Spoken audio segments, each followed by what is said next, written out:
We now move on to part 4 of waves, and we're talking about superposition and interference.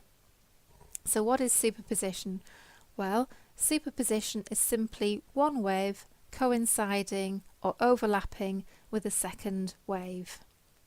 And when that happens, we get interference. The two waves will interfere with each other. So we have some diagram here which shows first of all a crest of one wave coinciding with the crest of a second wave. Now in that case we get a constructive type of interference, and we get a resultant wave whose amplitude is 2a if both of the crests of the first and the second wave have an amplitude of a. It's additive. And in the second case we have the trough of one wave meeting with the trough of a second wave. Again, you can see that there is constructive interference and the amplitudes add together and we get a trough with a resultant amplitude of 2a. In the final example, a crest of one wave meets with the trough of a second wave. Now in this case we get what we call destructive interference because the crest and the trough cancel each other out and we have a resultant amplitude which is 0. If the two waves are in phase, it means they are in step with each other. They interfere with each other constructively, so one wave may be one wavelength or two wavelengths or three wavelengths behind the other, but they're still in phase. They will still interfere with each other constructively.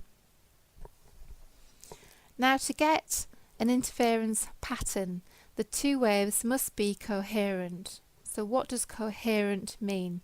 Well, to be coherent it must satisfy three conditions. Firstly, the two waves must have the same wavelength.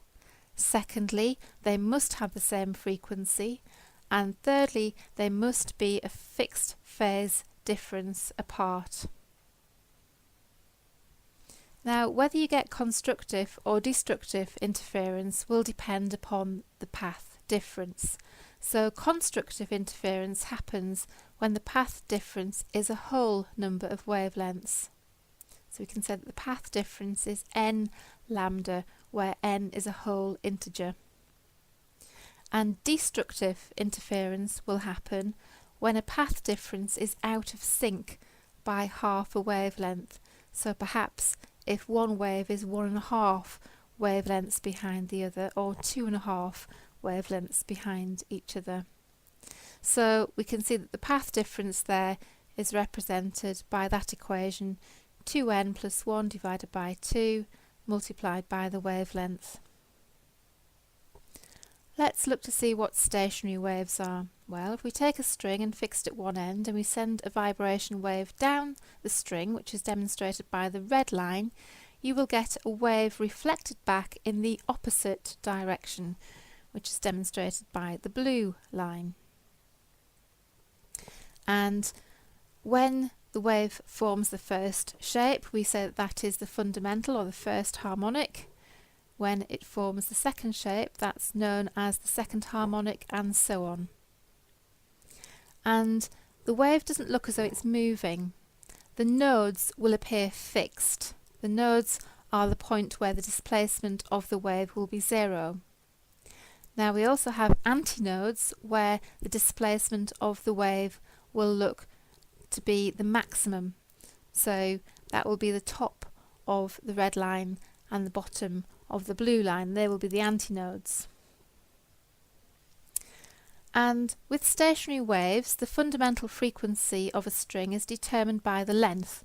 So the longer the string, the lower the frequency and the lower the note. Weight. The heavier the string, the lower the frequency and again the lower the note. But if we increase the tension, then we get higher frequency and we get a higher note. And that concludes part 4 of waves.